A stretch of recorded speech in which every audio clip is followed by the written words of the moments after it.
July August আন্দোলনে আমাদের সম্পৃক্ততার কারণ দেখিয়ে ছাত্র শিবিরকে গত বছর ১লা আগস্ট নিষিদ্ধ করেছিল। আপনাদের মনে আছে? ছাত্র শিবিরকে নিষিদ্ধ করার মাত্র 5 দিনের ব্যবধানে ফ্যাসিস্ট হাসিনাকে বাংলাদেশ ছেড়ে পালিয়ে যেতে বাধ্য করা হয়েছে। এই জন্য অতীত থেকে শিক্ষা গ্রহণ করুন। আমরা আবার বলছি, অতীত থেকে শিক্ষা গ্রহণ করুন। অতীত থেকে শিক্ষা না নিয়ে যদি আবার আপনারা একই ভুল করেন, একই গর্ত ছাত্র শিবিরের জন্য করেন, আপনাদেরকে সে একই গর্তে পতিত হতে হবে। এই জন্য আমরা বলি, আমাদেরকে যারা ভয় দেখায়, আমাদেরকে ভয় দেখিয়ে তারা পালিয়ে যায়, কিন্তু আমরা এই জমিনে টিকে থাকবো ইনশাআল্লাহ। আসুন আমরা একতার কথা বলতে চাই। আমরা জুলাইকে ধারণ করে, জুলাইয়ের শহীদদেরকে ধারণ করে, জুলাইয়ের আহতদেরকে ধারণ করে, জুলাইয়ের বাদীদেরকে ধারণ করে তাদের প্রত্যাশিত বাংলাদেশ গড়ে তুলতে চাই। এই বাংলাদেশ নির্মাণে আমরা চাই প্রত্যেকটা নাগরিক দল মত নির্বিশেষে তার আবশ্যিক ভিন্নতা থেকে, তার ধর্মীয় ভিন্নতা থেকে সে তার নাগরিক অধিকার নিশ্চিত করবে ইনশাআল্লাহ। জুলাই শুধুমাত্র ক্ষমতার পরিবর্তনের নাম নয়, জুলাই একটি জাগরণের নাম। সেই জাগরণ বাংলাদেশের ছাত্র জনতা, আবু সাইদ মুগ্ধ, আমার ভাই শান্ত নাসিম, আমার ভাই আলী রাহান, শত শত হাজার হাজার ছাত্র জনতা জীবন দিয়ে সেই জাগরণের মধ্য দিয়ে ফ্যাসিস্ট হাসিনাকে পতন ঘটিয়ে ফতেহ গণভবন আমরা জয় করেছিলাম। 1 বছর পর আপনি একজন হত্যাকারী বিচার করতে পারলেন না। আপনার কি চাই? বিপ্লবী সরকার, কি চাই? রক্তের সরকার। আপনারা একটা দূরগতি এবং অনাথ সরকার। সংগ্রামী উপস্থিতি, আজকে জুলাইয়ের ঘোষণাপত্র হওয়ার কথা রয়েছে। আমরা সরকারের বিভিন্ন সোর্সের মাধ্যমে, তথ্যের মাধ্যমে জেনেছি।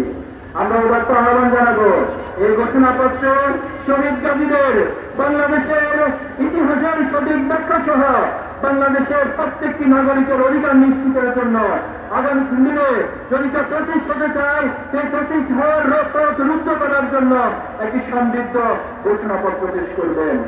যদি ঘোষণাপত্র নিয়ে কোনো টালবাহানা করা হয়, যদি ঘোষণাপত্রে কোনো ব্যক্তি গোষ্ঠীর দলের বক্তব্যের প্রতিচ্ছবি হয়, আমরা ছাত্র সমাজ এই ঘোষণাপত্র চুরমার করে দেব ইনশাআল্লাহ।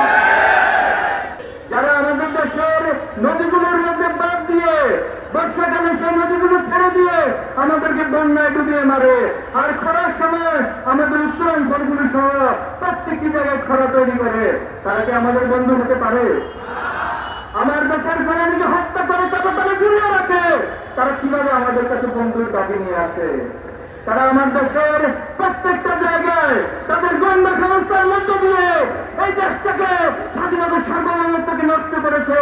এই দেশের স্বাধীনতার পর থেকে যে অগ্রযাত্রা হওয়ার কথা ছিল, প্রত্যেকটি অগ্রযাত্রায় তারা বাধার সম্মুখীন আমাদেরকে করেছে।